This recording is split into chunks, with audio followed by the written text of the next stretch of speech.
Can you believe I had to go find a hat today? It's June 17th. Welcome to the new June Ember. Hey, is it global warming? What the heck is this? Welcome to Homesteading with Blue Sky Ranch, and I'm going to talk to you about June Ember. June Timber? I don't know, but it seems like it's almost summer and I haven't got out of winter yet. So if you're new to my channel, thanks for coming and watching what we've got going on here today at the homestead. So what I want to talk to you today is about how is my market garden growing? This has been by far one of the craziest gardening seasons yet on the farm here, and I wanted to talk to you about today. We have had 3 frosts since Mother's Day. So we had a first frost around just at Mother's Day, and I lost a lot of my garden starts in my market garden here, and we had to replant. Then after Memorial Day, we had another frost and we replanted again. So we've replanted 2 times, and here we are. It's June 17th and we had hail yesterday. We had another frost 2 days ago, and I want to show you how everything's going in my garden despite Mother Nature. So here we are at my garden, and this year we did it a little different. We planted a different direction this year, and the onions and the potatoes were my first things I planted, and I planted them shortly before Mother's Day. And I'm over here in Eastern Washington, Zone 6A, and I follow all the studies here, and it seems like you could put in your cold crops, and these things have survived. So the onions have never been affected by the frost. I did lose all of my Walla Wallas. They bit it during the first frost, so we replanted just with yellow onions. The potatoes, you can see the frost damage on them. All the brown leaves, that's frost damage. And they have been frozen 2 times, but they're coming back strong as ever. Potatoes are tough. I did replant a few little holes, but they're tough. Squash, however, they're not tough. These have been replanted 2 times. The first time they froze, it was 21 degrees here. Second time, 29. And the seeds that hadn't germinated and come up, they did come up. But they're delicate, they're very fragile. So here's one crop that I'm trying to grow here on the farm, and this is amaranth. It's an ancient grain, and you can see it's looking really good what survived the frost. I have replanted now, and you can see little babies coming up, and we hope that they get big enough to where they're producing. The big ones, they're gonna make it.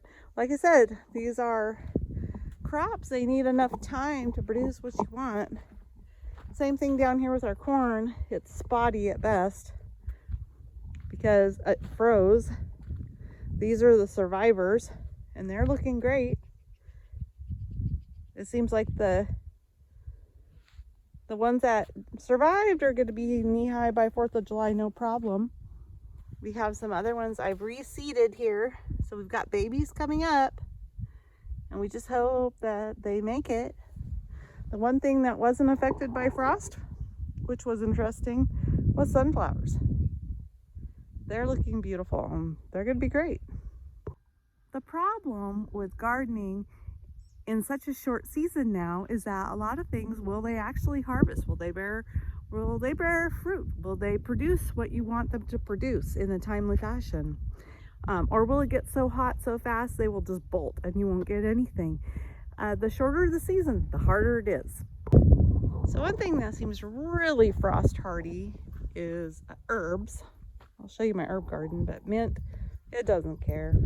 Raspberries, don't care.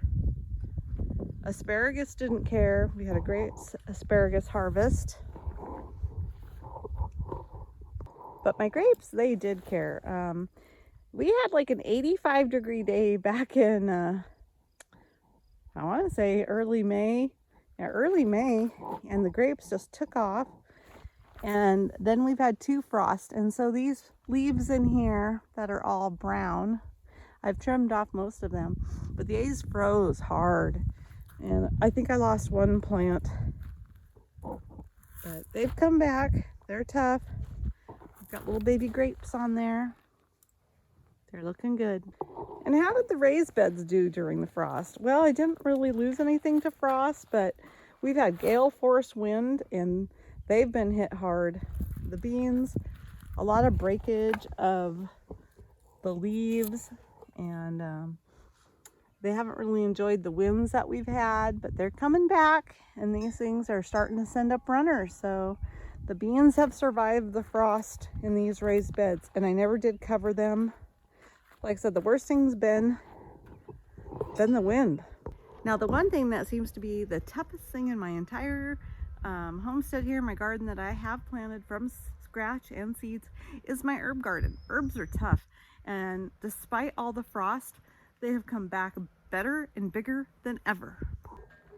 This is my herb garden. This was all planted from seed, despite about 3 plants that I did buy that I couldn't find seeds for. And these plants are just thriving.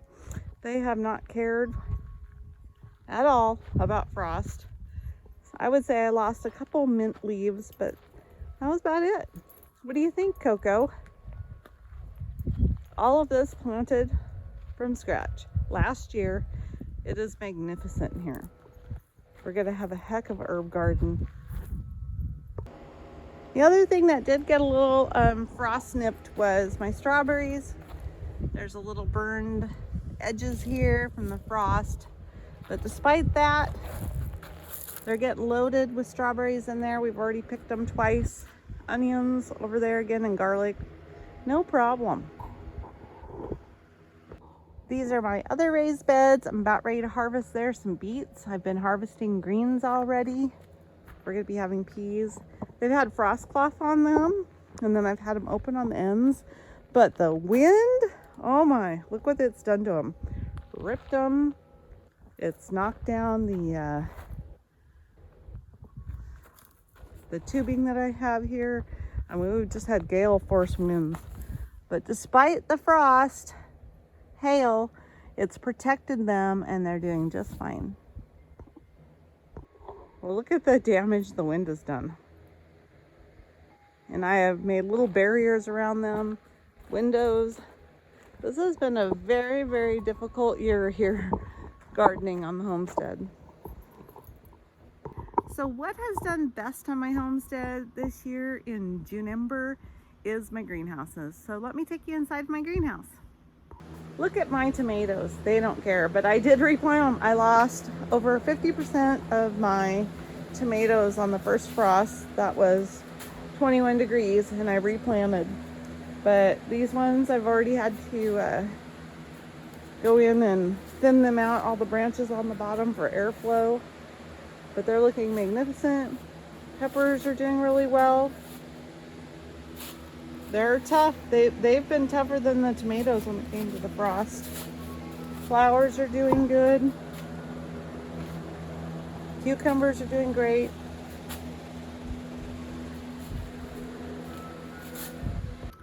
So as I sit here and I reflect on my garden this spring, what have I learned? Well, I'll tell you, if I had an unlimited income and expense account, I would build more greenhouses. Greenhouses are the only way to go when you're in these zones with heavy, heavy winds and unpredictable hail, rain, storms, frost. I mean, it's been totally unpredictable. The weatherman, whom I have found very reliable, has been very wrong now several times, and it's not been predicted far off in the future. So when you have a market garden, you cannot cover your crop. It's impossible, especially when the winds are hitting a sustained of 30 miles an hour and 50 mile an hour gusts. There is nothing I can do. And so if I had a couple 30 by 60 greenhouses, that's what I do. Hey, if anybody wants to sponsor me with those and send those my way, I'd gladly take them. But I think greenhouses are the answer if you can do them. The frost cloth over the raised beds was an excellent idea, but the wind ripped them to pieces. If I didn't have wind, they'd be perfect. But I have wind. Like I said, I'm out here in wheat country, no protection, no trees to speak of, and it is tough, really, really tough. So the key to all of this, and it's something that I really, really want to instill in those others, people who are trying to homestead and garden, don't give up. And if it was easy, everybody would do it. And it's not easy. And our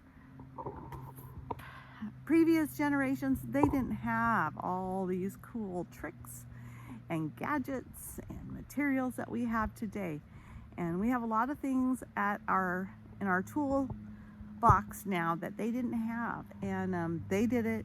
But I would honestly say that this year my crops could be really different. I should be having zucchini here in a couple weeks, and I am a long ways from that. We're looking at a month probably. So anyway, be patient and keep after it, because there's been a couple times this season I've been on the verge of tears and I'm ready to rototill it under and say, okay, I'm done. All we're gonna have this year is tomatoes and peppers, but I'm keeping after it and I hope it all works out. And anyway, I hope you like my channel, and I just wanted to give you guys an update of what's going on here at the farm. And please like, share, and subscribe. And as always, see you later.